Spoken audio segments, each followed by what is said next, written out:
Anjar એપીએમસીના chairman પદે ધનજીભાઈ હેઠવાડિયા અને vice chairman પદે ચંદ્રેશ ઠક્કરની બિનહરીફ વરણી પામેલા બંને ચેરમેન અને ઉપચેરમેનને ખૂબ ખૂબ અભિનંદન પાઠવવામાં આવ્યા.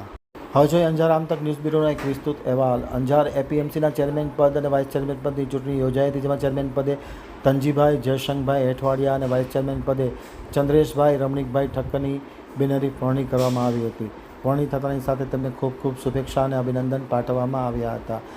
અંજાર એપીએમસીના ચેરમેન વાઇસ ચેરમેનની ચૂંટણી પ્રસંગે જિલ્લા ભાજપના મહામંત્રી હિતેશ ખંડોળ, સરહદ ડેરીના ચેરમેન વલમજીભાઈ હુંબલ, કચ્છ આહિર સમાજના પ્રમુખ તેજાભાઈ કાનગડ, તાલુકા ભાજપના પ્રભારી મોમાયાબા ગઢવી, જિલ્લા ભાજપના ઉપપ્રમુખ મસરૂભાઈ રબારી, તાલુકા ભાજપના પ્રમુખ BN આહિર, તાલુકા પંચાયતના પ્રમુખ સંદીપ ચાવડા, મહામંત્રી કાનજી આહિર સહિતના પદાધિકારીઓ ખાસ ઉપસ્થિત હતા. તેમની સાથે બોર્ડ ઓફ ડાયરેક્ટરના સભ્યો પણ ખાસ હાજર રહ્યા હતા અને આ નવા ચેરમેનને અને વાઇસ ચેરમેનને ખૂબ ખૂબ અભિનંદન મળી રહ્યા છે.